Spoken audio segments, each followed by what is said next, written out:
Hello and welcome back to Just Some Space Guy. I'm here with another Fire Tale 100-year quest theory. This time it's about Selene. So in chapter 107 of 100-year quest, Selene and Ignia faces each other. They go pretty hard on each other, beating the living hell out of each other as much as possible. Of course we all know how this goes.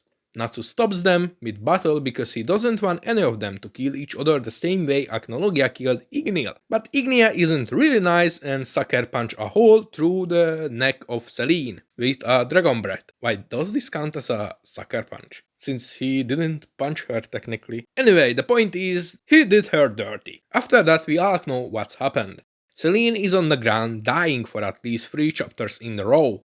And Dogramag emerged from the ground in a monster hunter way and is planning to show who is the daddy to Natsu and Suzaku. Now I personally think it would be much waste to kill Selene in such pathetic way after all what she did. A much noble fight would fit her demise much better. So there are only 2 ways of saving her from death.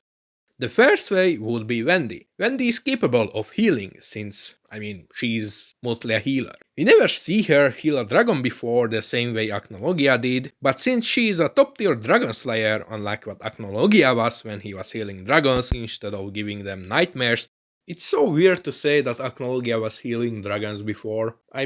He's literally the man responsible for a dragon genocide, and they just dropped his backstory and oh yeah, he was dragon healer. Isn't that cool? God damn it, it doesn't sit right. It doesn't sit right. It's safe to assume she would be capable of healing Selene's wound to a degree to save her life. Now the only problem with this is that Wendy is currently occupied with Urza in the labyrinth, and she probably isn't going to head up till she heals her. And since she is also nice, she will probably heal Misaki as well, at least to a degree, and until she arrives up to the surface or where Selene is, she either isn't going to have enough magic power to heal Selene's large body, or Selene will bleed out or die from the wounds, since she looks pretty terrible.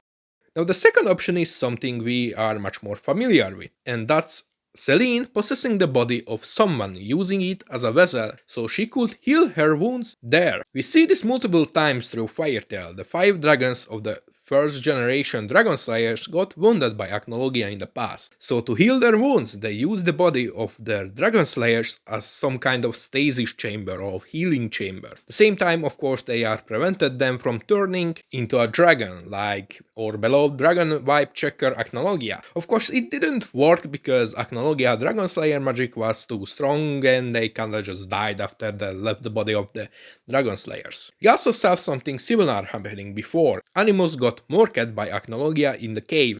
He was about to die and the only way for him to survive was to possess the body of Sonia.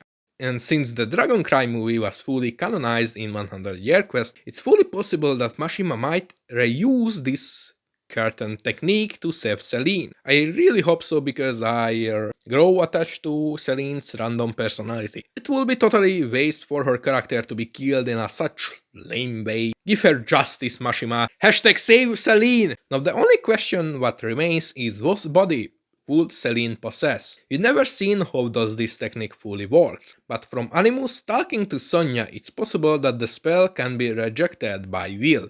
So if it can be rejected by will, she would either need to find someone who isn't capable of rejecting it or is unconscious during the time of the casting. I'm pretty sure she isn't going to take shelter in the body of neither Natsu or Suzaku since they are middle of the fight. However, it could give a power boost to one of them, so it's definitely possible, but I don't really want to see that. I think the right person for Selene is heading straight toward her, and that's Lucy. I think she will take shelter in the body of Lucy. Lucy is currently sleeping after the fight against Kiria, and Virgo is carrying her up. Selene could easily take advantage of this to save herself from death, or to fake that similar way Iron did. It further makes sense if you think why would she choose Lucy from all the people available. Lucy isn't a dragon slayer, so remaining power of the previous dragon isn't in her, and Lucy's magic power fits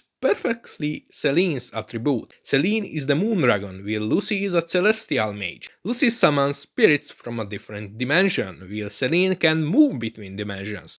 Lucy can use star magic like uranometria, while Selene uses moon magic like moonlight butterflies. Their magic is extremely compatible and would make a perfect sense for Selene to possess the body of someone who possesses similar magic powers to her own. It's also possible since Lucy won the popularity contest of 100 Year Quest, where Selene was the third. Mashima might try to buff Lucy's power level as much as possible to appeal to the fans, making Lucy the Moondragon Slayer through Selene would be a drastic power buff for Lucy and could make Lucy one of the strongest members of the team.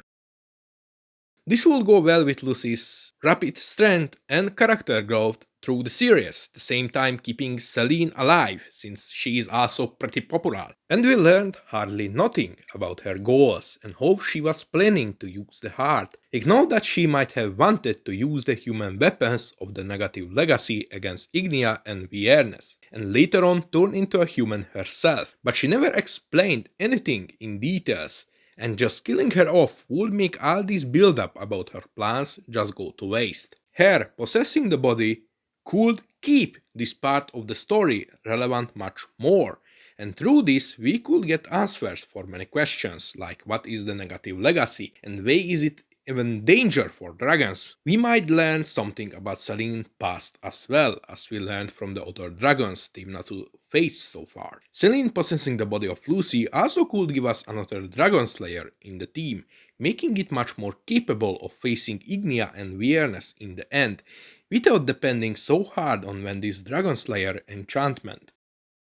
What do you think? Is it possible that our best girl Lucy might become on par with Natsu, and Selene survives this way, or Mashima might be planning something different with Selene, like killing her off in this lame way? Please let me know in the comment section below. Also, episode 2 of Dragonpedia is up, don't forget to check it out. If you enjoy these types of videos, please consider liking the video and subscribing. It's totally free. See you guys next time. Bye!